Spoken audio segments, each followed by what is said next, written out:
everybody, thanks for watching today. This is Darren Starr with 5 Star Physique here behind the camera so that we can focus on what's going on in front of the camera here. I wanted to do a video on cream of rice preparation. So this is one of my favorite carb sources. Pretty much for any time. Like today I'm actually having it post-workout. Usually it's my pre-workout carb source. I actually did it there as well. I'm experiencing some stomach issues, so I wanted to play it really safe today. So that's one of the reasons I love this, just because cream of rice, it's gluten-free, it's very easily digestible. There's really nobody that's gonna have a problem digesting this. So if you compare this with other, breakfast type carb sources like plain rolled oats or something like that, a lot of people will experience a little bit of, even if it's mild, some digestive discomfort with that. This is a little bit more of an even-keeled approach, and much like oats, it's all about what you add to it. So I wanted to show you the method that I use for cooking it. It's quick and efficient, and what I add to it, so you can hopefully get a little bit of inspiration here. So what we've got going on is I've got the dry ingredients right here in the bowl. So this is 55 grams cream of rice, which comes out to about 44 grams worth of carbs. And you can see, in its dry form, it doesn't look like much. And I added some cinnamon in there as well. So the tactic is put your dry ingredients in first, then add water, then add the other stuff. That's the general order of operations here. So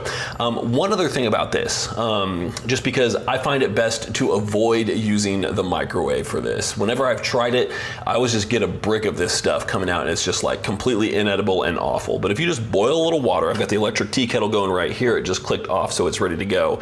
And then you just stir it up. It comes out perfectly every time. So what you want to do is use a bowl that has a pretty small surface area at the bottom. If you use a large bowl, the problem is you pour the water in, and then because of that large surface area, the heat dissipates before it gets a chance to actually cook the stuff all the way through.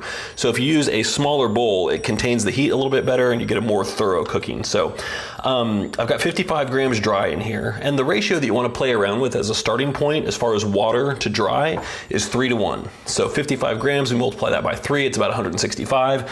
I typically find that about 185 to 190 is just about right for this serving size. So we're going to click the scale on here, and we're just going to take the electric tea kettle and just pour directly in from there onto the scale and do it nice and slow once it gets up closer, so that when it hits right about 180,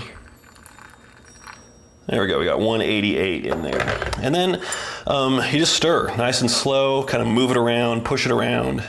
You can see it's extremely watery, so this will thicken up pretty quickly here. The cooking process here takes somewhere, it depends on how much dry ingredient you're using, somewhere between like 30 to 60 seconds usually. You can see it's already starting to thicken up just a little bit there. Try and do this right-handed so you can see a little better. So still very watery, still very runny, but we're just going to keep cooking that up. Stir, stir, stir, gently, just kind of pushing things around, looking for pockets of dry mixture that didn't get water on it down at the bottom of the bowl. Before long, you can see it really starts to take shape. Still got a ways to go. What I'm going to add to this, so I've already added the cinnamon. That was a dry ingredient. Now we're going to add some honey. I'm going to throw in a splash of sugar-free syrup as well, just because I'm using a tablespoon of honey because that's about all I have macros for, and a tablespoon doesn't really quite saturate 55 grams of this dry stuff with enough sweetness for my taste. So I'm gonna add a little bit of that sugar-free syrup on top of that, and then I'm gonna throw in some wild blueberries as well. You can add pretty much any fruit, any berry to this. I like wild blueberries just because as far as fruit and berries go, they're some of the healthiest options around there as far as antioxidants are concerned. I also just really like the taste. They're small, and really a reasonable amount of them goes a long way in this. So you can see it's starting to thicken up here, so we're getting a much better consistency and texture right now. So that's about where we want it to be. So at this point, we can zero out the scale. So I'm going to use a tablespoon of honey, but if we look here closely at the label, we see that it is 21 grams for a tablespoon. I do everything by mass. I don't use measuring spoons or anything like that ever. So we're going to add 21 grams here. Nice and slow. You can see the number ticking up there. And really 21 grams, a tablespoon, is a pretty good bit. This is going to add about 17 grams of carbs. Well worth it in my estimation, especially post-workout. Those sugars are helpful. My body is craving those right now, so it will be well appreciated. So 21 grams, there we go. Perfect. And then after I add everything, I just like to stir it in a little bit, just because if at this stage, as it's cooking and it's mostly cooked, if you don't continue stirring it, it does kind of harden up pretty quickly. So after I add everything, I just want to give it a little bit of a quick stir in there just to mix it all around. Make sure it gets thoroughly in there. Then we're going to add sugar-free syrup. This is very simply, a quarter cup, 60 grams on the scale is 15 calories. So I don't add anywhere even close to that. So I don't even count this as serving. Just put a little splash in there and we get 18 grams. So that's a third of a serving. That's about 5 calories. That's not really worth logging in my book. I'm gonna throw that in there. So that doesn't add anything significant. So far for this 55 gram serving of dry ingredient, we're at 44 grams of carbs plus the 17 from the honey. So we're looking at about 61. Now we're gonna throw in 40 grams of blueberries, and this is only going to add about 6 grams of carbs. So we're going to come in right around 67 grams of carbs. For me, it's a high carb day, so that's a pretty good amount post-workout. So we'll zero out the scale once again. We're going to throw this in here looking for 40 grams dry weight.